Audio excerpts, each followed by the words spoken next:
Explorers is my favorite childhood film. It's a sci-fi fantasy about three teens who have vivid dreams of a circuit board. On a whim, they construct it and discover that the circuit board generates a force field, in which they build a makeshift spacecraft to fly around in.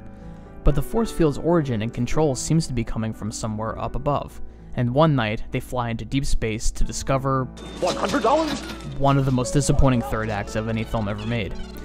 But it's the intense buildup of the first two-thirds and the emotional ending immediately after the alien section that still recaptures the childhood in my heart today. However, as an adult, I began to read into the story on another level. Keep in mind, this fan theory is not meant to stand as a kind of true narrative, but rather as a supplemental alternative viewing experience. It is a film about teens experimenting with hallucinogenic drugs. Let's start with our main characters. Ben is a dreamer who is bored with his mundane life. Wolfgang is a social outcast who is constantly bullied and lives under a strict, bizarre, and chaotic household. Darren is an impoverished rebel with a broken family and no clear future goals. All three boys have the motivation to turn to some kind of reality-altering drug. The boys also have a dreadful fear of their parents or anyone of authority discovering their secret. If my dad sees all this, he's gonna stuff me in a test tube. Honey, what are you doing? I'm writing a letter to Grandma. Listen, we have got to swear to secrecy. While most films would have had a parental figure inevitably become involved, the secret stays with the three boys, and the only adult involved is someone who has experienced something similar in his own youth. I haven't had dreams like this since I was a kid.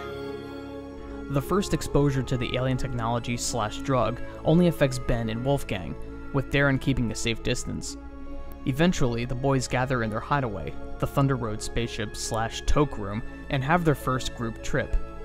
Wearing gas masks and bringing along a bunch of junk food, the three launch from the woods. The trip starts out great, as they are literally high. Hardly feels like we're moving at all. It feels like a dream, doesn't it? This trip leads them to the drive-in theater where things go out of control. If we were following this fan theory, it seems that the viewing of the film Star Killer on this drug causes a really bad trip as things spin out of control. They then snap out of the experience in the exact same spot they launched from. Now, if there's one major plot hole that I've never understood in the film proper, it's how Wolfgang tricks the computer to land them in exactly the same spot that they launched from, when the computer should have just plunged them into the Earth's core. I tricked the computer so it thinks it's going in exactly the opposite direction than it actually is. That's great. Well, then we're going straight down. Oh, yeah. Since the fan theory posits that the ship is just an elaborate toke room, this plot hole is not justified. In the aftermath, both Wolfgang and Darren swear off the experience, with Ben clearly addicted. That was great! That was incredible! Sorry, man. I want to live. Inevitably, all three boys give in to their addiction and take off on their trippiest trip ever, which lasts longer and is far more confusing. This isn't the way I thought it would be at all. They meet up with aliens who seem to only want to communicate to them with pop culture references. What's the hurry? Now look, honey, let's not have a scene.